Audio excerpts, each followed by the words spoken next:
रहीम। Dear student, दूसरे unit की तरफ बढ़ते हैं। दूसरे यूनिट की ट्रांसलेशन की तरफ आपसे बढ़ने से पहले आपसे गुजारिश है कि हमारे चैनल को सब्सक्राइब करें और अपने दोस्तों तक इस चैनल को लाजमी पहुंचाएं ताकि वो भी आपकी तरह तैयारी कर सकें अपने एग्ज़ाम्स की। Paragraph 1, unit number 2, a visionary leader. As a driving force behind the creation of Pakistan, Jinnah's eloquence and visionary leadership played a pivotal role in shaping the destiny of millions.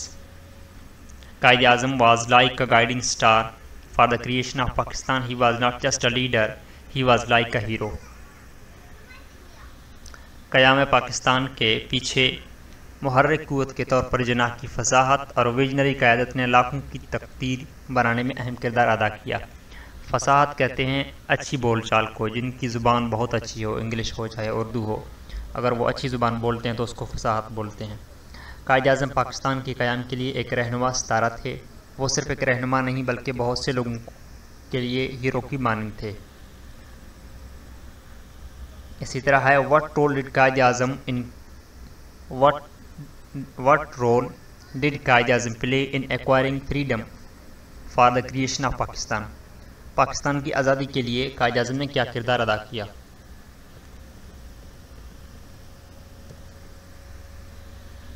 The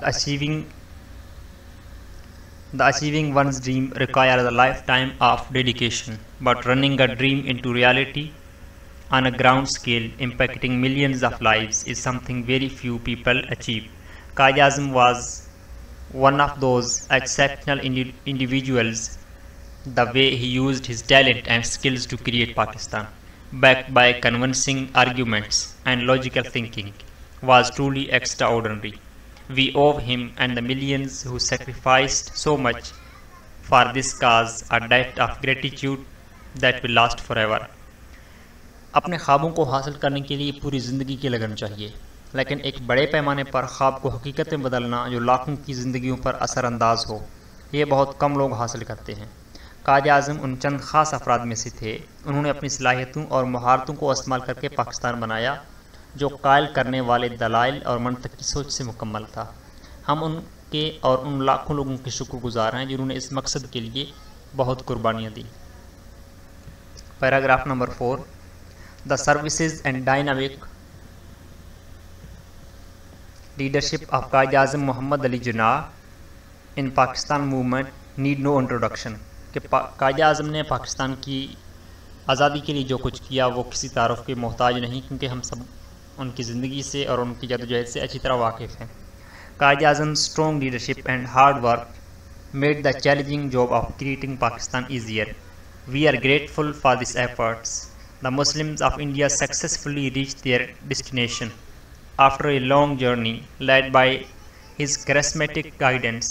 He was one of the most striking and distinctive figures in that part of time, and above all, one of the great nation builders in the modern times. He changed the Muslim League from a group of inactive leaders into a powerful and organized political party. This party included Muslims from all over India. Quaid-e-Azam की मजबूत क़यादत और मेहनत ने पाकिस्तान बनाने की मुश्किल काम को आसान कर दिया। हम उनकी कोशिशों के शुक्रगुजार हैं। हिंदुस्तान के मुसलमानों ने उनकी पुरकशिश रहनुमाई के तहत तवील सफ़र के बाद कामयाबी से अपनी मंजिल हासिल की।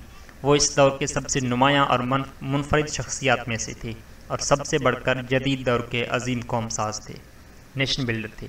उन्होंने मुस्लिम लीग को बेअमल रहनुमाओं के ग्रुप से एक ताकतवर और मुनज़्ज़म सियासी जमात में तब्दील कर दिया, जो पूरे हिंदुस्तान के मुसलमानों की सरकर्दा और पार्टी थी। ठीक है। Paragraph number 6, in 1946 they won the election by promising to separate from India, and this led to the creation of Pakistan when British left the region. Jinnah was not always a separatist, but throughout his life he was a passionate defender of the rights of Indian Muslims. After the 1937 election, when the majority Congress party refused to share power with the Muslim League, Jinnah concluded that Under its leadership, Muslims would become second-class citizens. From then on, the road only led to Pakistan. Think 100 times before you take a decision, Jinnah said at the Muslim League's historic 1940 Lahore Conference, which came down in favor of partition. But once that decision is taken, stand by it as one man.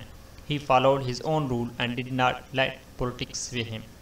1946 में उन्होंने हिंदुस्तान से अलहदा होने का वादा करके इंतखाबात जीते और जब बरतानिया ने इस खित्ते को छोड़ा तो पाकिस्तान का क़याम अमल में आया। जिन्ना हमेशा अलहदगी पसंद नहीं थे, बल्कि अपनी ज़िंदगी में हिंदुस्तानी मुसलमानों के हुकूक़ के पुरजोश मुहाफ़िज़ थे। पहले वो मुस्लिम लीग के रहनुमा नहीं थे, कांग्रेस के रहनुमा थे। बाद में वो फिर मुस्लिम लीग उन्होंने ज्वाइन किया और कांग्रेस के साथ भी रहे, लेकिन आखिर उन्होंने कांग्रेस को छोड़ना पड़ा हिंदुओं की तंग नज़री की वजह से। तो ये एक छोटी सी एक्सप्लेनेशन होगी। 1937 के इंतखाबात के बाद जब अक्सरियती कांग्रेस पार्टी ने मुस्लिम लीग के साथ इक़्तिदार शेयर करने से इनकार किया, जिन्ना ने यह नतीजा निकाला कि इस क़यादत में मुसलमान दूसरे दर्जे के शहरी बन जाएंगे। तब से रास्ता सिर्फ पाकिस्तान की तरफ गया।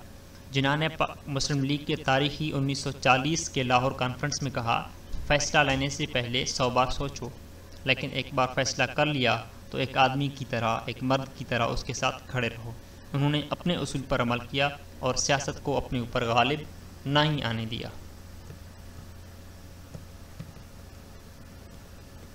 Paragraph number 7, there was no force to back him. He created Pakistan out of sheer will and against enormous odds. Jinnah was the obvious choice to be sworn in as the new nation's first Governor General on August 11, 1947. Jinnah was elected as the President of the Constituent Assembly, a position equivalent to that of Speaker of Legislature.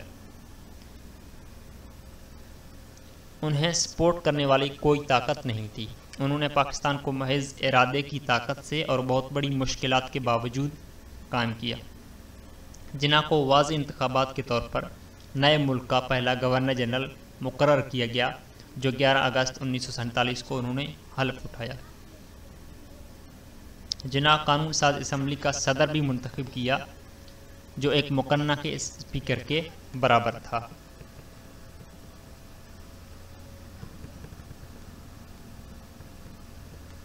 Paragraph number 8. The post of Governor General simply meant a ceremonial head of the state, while Jinnah played a very active role in government till the day he died. After independence, he focused on stopping religious violence, helping millions of refugees, and trying to safeguard religious minorities, encouraging them to stay in Pakistan. He crafted Pakistan's economic policy and currency and established military, government, and educational institutions. He put forward a clear vision for the state of Pakistan, saying in his speech opening to the Constituent Assembly on 11 August 1947, "You are free. You are free to go to your temples. You are free to go to your mosques or to any other place of worship in the state of Pakistan. You may belong to any religion or caste or creed. That has nothing to do with the business of the state. We are starting with this fundamental principle that we are all citizens and equal citizens of one state. We would keep that in front of us as our ideal, and you will find that in due course of time, Hindus would ease to be Hindus and Muslims would ease to be Muslims, not in the religious sense, but because that is the personal faith of each individual, but in the political sense as citizen of the state." It was a landmark statement as a leader of the Islamic State and the right way to begin the political creation of the independent state. इसका जो मुख्तसर खुलासा वो कुछ इस तरह से है कि उन्होंने 1 साल तक जिया आज़ादी के बाद भी, और पाकिस्तान को एक जो जितने चैलेंजेस का सामना था उन्होंने उनका मुकाबला किया। अक़लियतों को पाकिस्तान में रहने की, उनको तहफ़्फ़ुज़ देने की वादा किया और पूरी कोशिश की, और उन्होंने कहा कि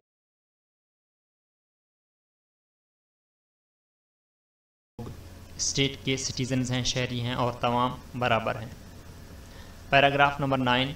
After the transfer of power ceremony in Karachi on 14th August, Lord Mountbatten referred to the secular example of the Mughal Emperor Akbar for Jinnah to follow in running the affair of the Pakistan.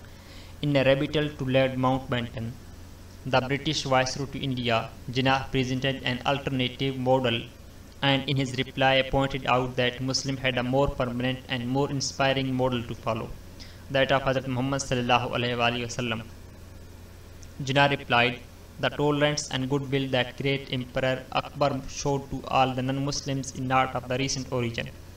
It dates back 13 centuries ago, when our Hazrat Muhammad sallallahu alaihi wasallam, not by words but by deeds, treated the Jews and Christians after he had conquered them with the utmost tolerance, regard and respect for their faith and beliefs. The whole history of Muslims, whatever they ruled, is replete with those human and great principles which should be followed and practiced."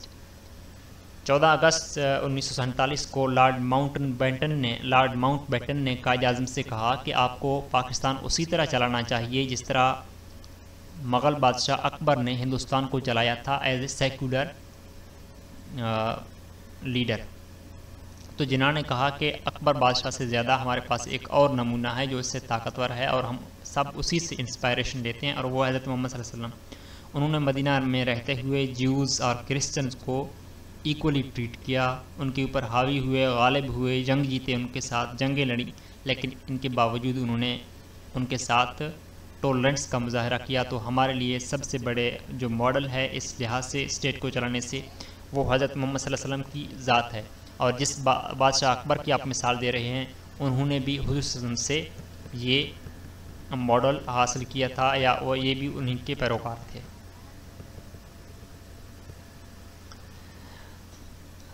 Qaid said, "It was not I alone who achieved Pakistan, but I had millions with me, and especially the masses. The intelligentsia came last, the masses came first. I am proud that I am not that Governor General who was an agent of another power, but one who has been chosen by the people." जिन्ना कहते हैं कि मैंने पाकिस्तान हासिल नहीं किया, लाखों मुसलमानों ने इसे हासिल किया। ताकतवर तबका, अमीर तबका बाद में आता है, अवाम पहले आता है, और मैं वो गवर्नर जनरल नहीं हूँ जो किसी और के इशारे पर नाचूं, बल्कि मैं वो गवर्नर जनरल हूँ जिनको लोगों ने खुद मुंतखब किया। कंटिन्यूइंग ही सेड, उन्होंने मज़ीद कहा, "Not forget one thing, I have never forgotten it and will never forget it, our duty towards the poor and the downtrodden. It is our sacred duty to look after the poor and serve them. We must secure better living conditions. It should not be our policy to make the rich richer, but this doesn't mean that we want to uproot things. We can quite consistently give all and sundry their due share." The Qaid had a strong connection with the people, and they had full trust in their leader who understood their needs. His roots were deeply tied to common folk. कायद आज़म ने यही बात की कि हमें एक चीज़ नहीं भूलनी चाहिए, हमें गरीबों और मज़लूम की वो हमारी ज़िम्मेदारी में आते हैं, हमें उनका ख्याल रखना चाहिए। हमें सिर्फ इस बात के ऊपर नहीं जोर देना चाहिए कि गरीब गरीब होता जाए और अमीर अमीर उत्तर होता जाए। इसका ये मतलब भी नहीं है कि हम कोई कम्युनिज़म थ्योरी को लेकर आ रहे हैं, उसके ऊपर हम प्रचार कर रहे हैं। इश्तराकी नज़रिया हम नहीं लाना चाहते, हम सब कुछ बदलना नहीं चाहते, लेकिन हम ये चाहते हैं कि सबको सबका हक मिले। Chapter number 11. He noticed that people were feeling very downtrodden, so he made a plan to boost their confidence and spirits. He gave powerful speeches that filled people with excitement. His words had a big impact and helped to ease the sadness and tension. His first step was to talk to government workers in Karachi on October 11, 1947. Qaid Azam gave a strong message to the officials from civil and military departments. कायद आज़म ने जब महसूस किया कि आज़ादी के फ़ौरन बाद लोग थक चुके हैं, आज़ादी की जदोजहद में लोगों ने एक बहुत बड़ा फ़ासला तय किया है, तो उन्होंने लोगों की थकावट को दूर करने के लिए, उन्हें मज़ीद तरक्की की राह पर चलने के लिए कौम को मुख्तलिफ़ पुरजोश तकारीर से उभारा। और उन्होंने ये पहला कदम 11 अक्टूबर 1947 को कराची में सरकारी मुलाजमीन और मिलिट्री के एहलकारों से ये स्पीच उन्होंने की।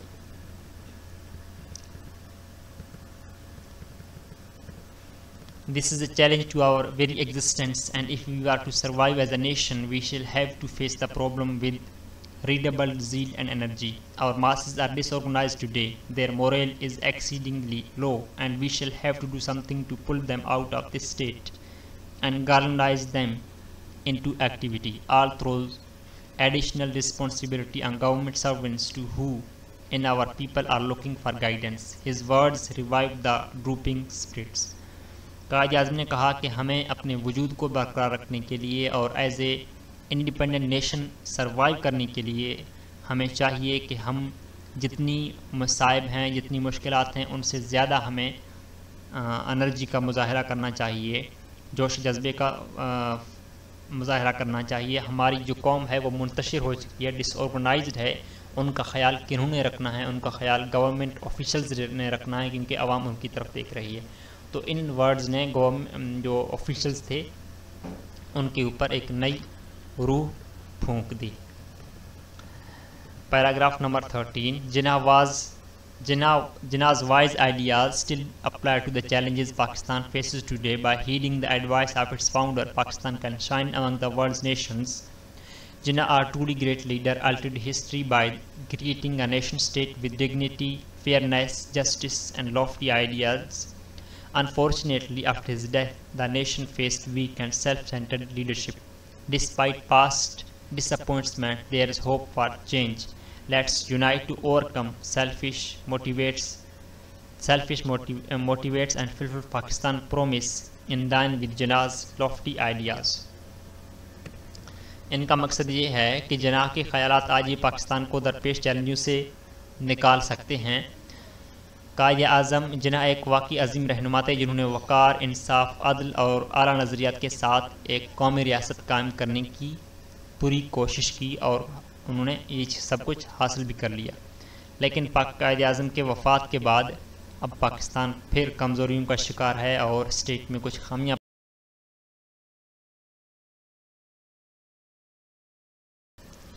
कंप्रीहेंशन की तरफ आते हैं। Do you believe the sacrifice made by millions for the cause of Pakistan were justified? Explain your answer. क्या आपके ख्याल में जो लाखों लोगों ने पाकिस्तान की आज़ादी के लिए कुर्बानियाँ दी वो जायज़ थी? आप उनको जस्टिफाई करते हैं, उनको मानते हैं, उनकी कुर्बानी को? Yes, the sacrifices were justified because millions gave everything for the freedom of Pakistan. Without these sacrifices, the creation of Pakistan would not have been possible. ये कुर्बानियाँ जायज़ थी क्योंकि लाखों लोगों ने आज़ादी के लिए अपना सब कुछ कुर्बान कर दिया और इन कुर्बानियों के बगैर आज़ादी मुमकिन ना थी। What significance did Jinnah's statement at the 1940 Lahore conference hold regarding the partition of India? How did it influence the events that followed? कि 1940 को जिन्नाह साहब ने जो स्टेटमेंट दिया था, उन्होंने आज़ादी की तरफ किस तरह रुख अख्तियार की आज़ादी की तरफ, और इस स्टेटमेंट के बाद कौन कौन से वाक़यात रौनमा हुए। Jinnah's statement emphasized the need for Muslim separation, which gave strength to the demand for Pakistan and pushed the movement together. Jinnah के बयान ने मुसलमानों के अलहदगी के हक़ में इजाफ़ा किया और इस मुतालबे ने पाकिस्तान की आज़ादी को मज़ीद तरक्की दी और तहरीक को आगे बढ़ाने में अहम किरदार अदा किया। 1940 के स्टेटमेंट, कायद आज़म के स्टेटमेंट में। How can the far-sightedness of Jinnah be applied to address the challenges Pakistan face today? कायद आज़म की बसीरत ने, कायद आज़म ने जो अहम नुकात अपने बयानों में, अपने तकारीर में आज़ादी के बाद किए थे, वो किस तरह आज के मसाइल के ऊपर अप्लाई होते हैं। Jinnah's vision guide Pakistan to promote unity, justice and religious tolerance to overcome current challenges. ये सारी चैलेंजेस वो हैं जिनको पाकिस्तान आज भी फेस कर रहा है और जिन्नाह साहब की तकारीर की रोशनी में उनको आज हल किया जा सकता है। What important lesson can be learned from Jinnah's leadership? कायद आज़म की क़यादत से या उनकी सरबराही में क्या क्या सबक सीखे जा सकते हैं? Lessons of patience, सब्र, विजडम, अक्लमंदी, डेडिकेशन, अपनी काम से जुनून, यूनाइटी, मुत्तहिद होना और कुर्बानी। The sacrifice can be learn from his leadership. Question number 5 है, What does the phrase drooping spirits mean in the context of the challenges faced by Pakistan? कि पाकिस्तान ड्रूपिंग स्पिरिट्स का क्या मतलब है? It means the feeling of discouragement and low morale caused by difficulties faced. ये मायूसी और हौसला शिकनी की कैफियत को जाहिर करता है जो पाकिस्तान को दरपेश मसाइल की वजह से हुई। एक तो पाकिस्तान नया बना था, दूसरा इंडिया की तरफ से कुछ खदशात थे कि उन्होंने पाकिस्तान के जो ड्यू राइट्स है वो उन्होंने नहीं दिए, कुछ रिजर्व बैंक में हमारे पैसे रहते थे वो उन्होंने नहीं दिए थे। इस वजह से स्टेट को काफ़ी मुश्किलात का सामना करना पड़ा। आवाम भी थकन से चूर थी, आज़ादी का एक लंबा सफ़र तय करके आए थे। How did Quaid Azam connect with the common people and inspire confidence during difficult times? Answer कि कायद आज़म किस तरह आम लोगों से मिलते जुलते थे और इससे क्या फ़र्क पड़ा। He spoke openly with people, understood their problems and gave them hope, boosting their confidence. उन्होंने खुलकर आवाम से बात की, उनके मसाइल समझे और उन्हें उम्मीद दी जिसकी वजह से उनका एतमाद बढ़ा। Proverbs and idioms. Idioms and proverbs are important part of any language that enrich communication by adding color, wisdom and cultural depth. Idiom क्या है? Idiom एक फ्रेज़ है जो उसके लिटिल मीनिंग से उसका असली मीनिंग जो मीनिंग वो ज़ाहिर उसके वर्ड से हो रहा है वो मीनिंग उसके कॉन्टेक्स्ट के हिसाब से मुख्तलिफ होते हैं। For example break the ice, यहाँ इसका मतलब बर्फ़ तोड़ना नहीं है, यहाँ ब्रेक द आइस का मतलब है खामोशी तोड़ना, कुछ बोलना।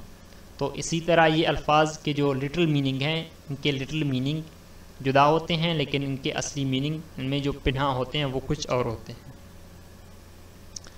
प्रोवर्ब ज़रबुल मिसाल कहते हैं हमें, ये जनरल ट्रूथ होते हैं या पीस ऑफ एडवाइस होते हैं। ये नस्ल दर नस्ल, जनरेशन टू जनरेशन लोग इनको कॉपी करते हैं और अगली नस्ल तक पहुंचाते हैं। For example action speak louder than the words, जो काम है वो अल्फाज से ज़्यादा नज़र आता है या ज़्यादा बोलता है। Identify the meanings of the proverb.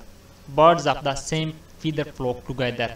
एक जैसे लोग जो हैं वो हमेशा साथ उठते बैठते हैं। लोग कहते हैं ना कि दोस्तों की महफिल, एक जैसे लोग दोस्तियां बनाते हैं तो ये इस वजह से बनाते हैं क्योंकि उनका जहनी लेवल, उनका मेंटल लेवल एक दूसरे से मिलता जुलता है। He who plays the Piper calls the tune. जो पैसा देता है वही हुक्म देता है, मतलब उसी का हुक्म चलेगा जिन्होंने पैसा लगाया है।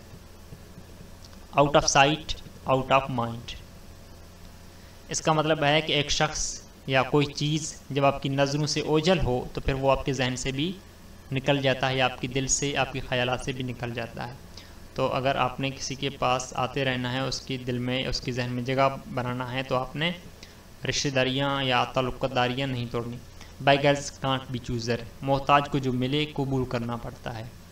जो बैगर्स है वो ये नहीं कह सकते मुझे ज़्यादा चाहिए, मुझे उतना चाहिए। बैगर्स होता है, उसको जो मिल जाए उसको एक्सेप्ट कर लेना चाहिए। All's the well that ends well। जो काम अच्छे से शुरू होता है उसका अख्ताम भी अच्छा होता है। Use the proverbs in the sentences। Actions speak louder than the words। He promised to help me but he never did anything। Action speaks louder than the words। उन्होंने मदद का वादा किया लेकिन वो मदद को नहीं पहुंचा। Honesty is the best policy। Even when it's difficult I always tell the truth because honesty is the policy। जो भी हो मैं हमेशा सच बोलता हूँ क्योंकि सच बोलना ही ईमानदारी है। No gain no without pain, कि आप मेहनत, थकन और के अलावा कुछ हासिल नहीं कर सकते। You can't expect to become successful without hard work. Remember no gain no pain. Cleanliness is next to godliness. सफाई निफ्स ईमान है। Make hay while the sun shines. अब देखें, make hay when the sun shines, इसका मतलब है घास खुश्क करो जब सूरज चमक रहा हो। तो इसका कोई सेंस नहीं है, कोई तुक नहीं है। The weather is perfect for the farming today. Let's make hay while the sun shines. आज मौसम बड़ा प्यारा है तो आज ही काम कर डालते हैं, मतलब मौके से फ़ायदा उठाते हैं। Make hay when the sun shines, मौके से फ़ायदा उठाना। नॉलेज इज़ पावर, ये आम एक प्रोवर्ब है, इडियम है, इसको आप समझते हैं। प्रोनाउंस। प्रोनाउंस वो ना अज्जा कलाम है जिसको हम नाउन की जगह पे इस्तेमाल करेंगे। अब प्रोनाउन को नाउन की जगह पे क्यों इस्तेमाल करेंगे? क्योंकि बार बार हम नाउन को रिपीट नहीं कर सकते। पर्सनल प्रोनाउन वो है जो किसी पर्सन के लिए इस्तेमाल हो, पर्सनल हो, I, you, he, she, it, was.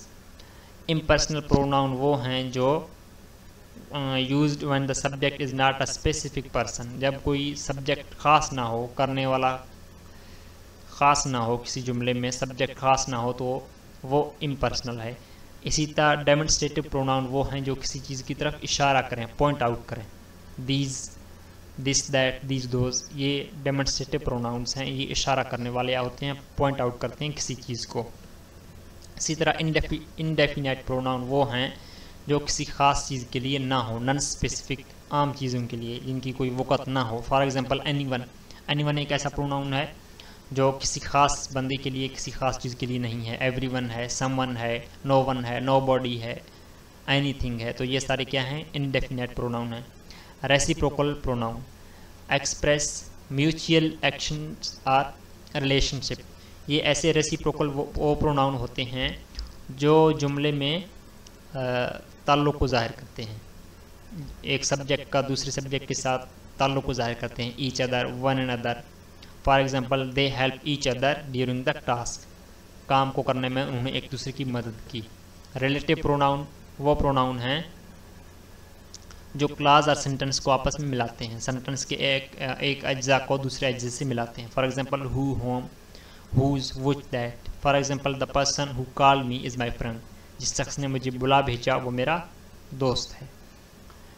अब इसने क्या किया? द पर्सन, कौन सा पर्सन? हु कॉल्ड मी, वो शख्स जिसने मुझे बुलाया। अब ये जो हु है इसने किस चीज़ को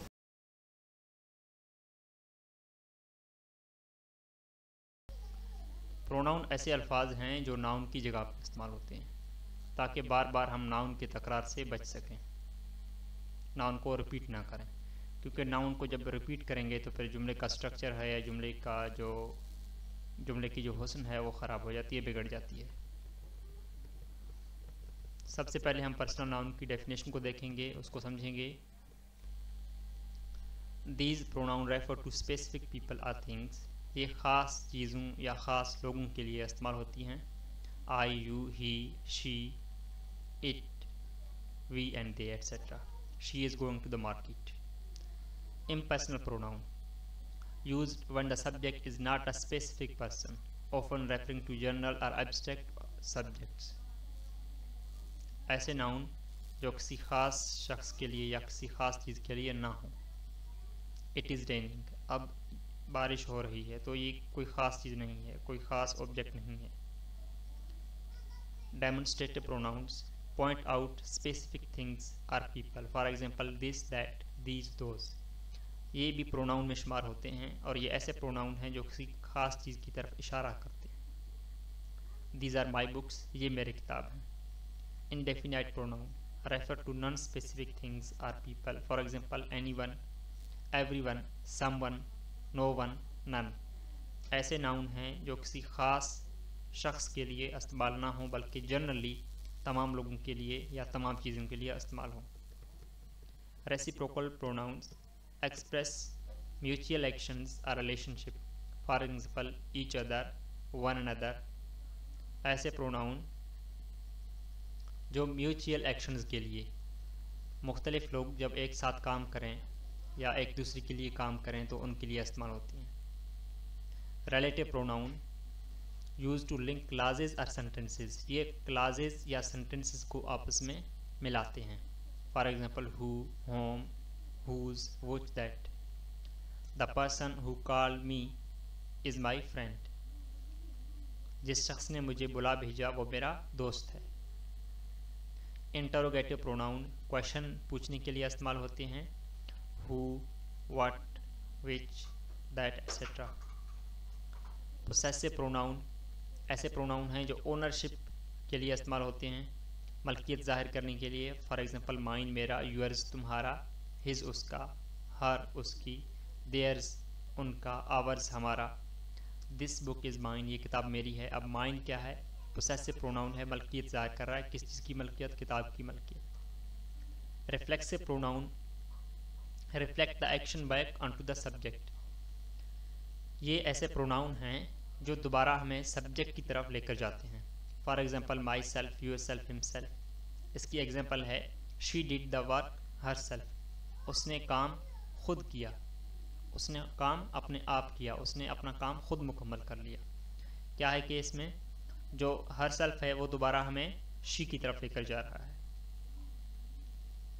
इसी तरह एम्फेटिक प्रोनाउंस हैं। एम्फेटिक प्रोनाउंस वो प्रोनाउन हैं, ये एम्फासिस करते हैं, जोर देते हैं नाउन या प्रोनाउन की तरफ। I will do it my self, मैं ये काम खुद करूँगा। Exercise A, identify the personal pronouns in the text. The personal pronoun in the text should be identified and replaced with the proper nouns. Where example, हमने काफ़ी कोशिश की कि हम कुछ प्रोनाउंस और पर्सनल प्रोनाउंस को देख लें, लेकिन हमें इसी सबक में कायदे आज़म बार बार मिल रहा है। तो कायदे आज़म को हम किस चीज़ से चेंज करेंगे? ही से चेंज करेंगे। Quaid-e Azam was one such individual who demonstrated remarkable. तो क्या करेंगे? ही कायदे आज़म की जगह पे क्या इस्तेमाल करेंगे? ही यूज़ करेंगे। He demonstrated remarkable abilities. Exercise B, provide the relative pronouns in the given sentences. Qaid Azam was one such individual who demonstrated remarkable abilities. हमने कहा था कि relative वो प्रोनाउन हैं जो जुमले के हिस्सों को आपस में मिलाते हैं। जुमले का पहला हिस्सा, ये जुमले का दूसरा हिस्सा। इस चीज़ को इनको किसने मिलाया? हु ने मिलाया। तो हु क्या हो गया? relative pronouns। ये बाकी एग्जाम्पल भी इसी तरह हैं। The car which color is blue belongs to my friend. This is house where I grew up. The concert which took place last night was amazing. Can you introduce me to the person whom you mentioned in your email? Exercise C, fill in the reflexive pronouns in the given sentences. Reflexive pronouns को हमने discuss किया था कि ये दोबारा हमें subject की तरफ, जो मेन सब्जेक्ट है उसी की तरफ ये रिफ्लेक्ट करके ले आते हैं। कायद आज़म himself changed the Muslim League from a group of inactive leaders into a powerful and organized political party. कायद आज़म ये himself हमें किसकी तरफ लेके जा रहा है? दोबारा कायद आज़म की तरफ लेके जा रहा है। The children can dress themselves without any help. ये जो themselves है ये हमें दोबारा चिल्ड्रन की तरफ रिफ्लेक्ट कर रहा है, या जो themselves है ये किसको रिफ्लेक्ट कर रहा है? चिल्ड्रन को रिफ्लेक्ट कर रहा है। After the game he himself congratulated on the victory. Game के आखिर में उसने अपने आप को तसल्ली दी या कॉन्ग्रेचुलेट किया। We taught ourselves how to ride a bike. हमने अपने आप को या हमने खुद सीख लिया कि बाइक को कैसे चलाते हैं। It is your sacred duty to look after the poor yourself and serve them. Please introduce yourself to the new neighbors.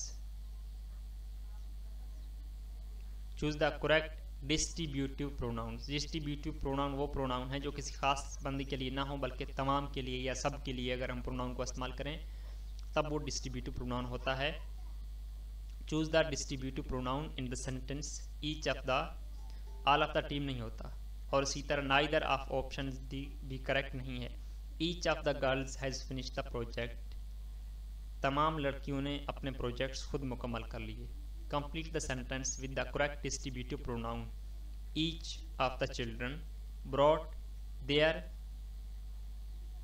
own lunch to the picnic. Which sentence uses the distributive pronoun?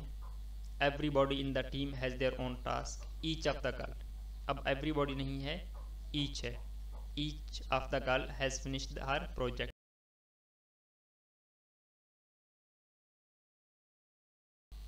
इसी तरह punctuation है। Exercise E, read the following and add punctuation marks where needed. Punctuation mark जहाँ जहाँ ज़रूरत होंगे, full यहाँ पे comma आया इसलिए आया कि ये जुमले का पहला हिस्सा एक क्लास हो गया, या दूसरा क्लास को जब हम एक क्लास के बाद दूसरा क्लास आता है तो उसको अमूमन हम जो कॉमा है उसके साथ उसको थोड़ा सा गैप दे देते हैं। यहाँ पे जुमला कंप्लीट हो गया है, फुल स्टॉप आएगा और इसी तरह आपने इसको देखना है। यहाँ पे आप देख सकते हैं, आप इसको डैश भी कह सकते हैं। ये क्यों आया है? माइनिंग हाउसेस की को अगर दोबारा हम इसको इसकी तशरीह करनी हो, एक्सप्लेनेशन देना हो इसको, तो इसके बाद फिर ये डैश आ जाएगा और इसी तरह ये जुमले के आखिर में फुल स्टॉप। इन चीज़ों को आपने गौर से देखना है। राइटिंग कायद-ए-आज़म के ऊपर एक स्टोरी लिखनी थी, सॉरी ऐसे। Quaid-e-Azam Mohammad Jinnah a visionary leader. ये पहले कायद-ए-आज़म का तारुफ हो गया इसमें कि कायद-ए-आज़म कौन थे, उन्होंने क्या क्या काम किए, ठीक है। और इसके बाद जो है ना वो कायद-ए-आज़म की कुछ खुसूसियात का बयान है कि उनको ग्रेट लीडर कहा जाता था।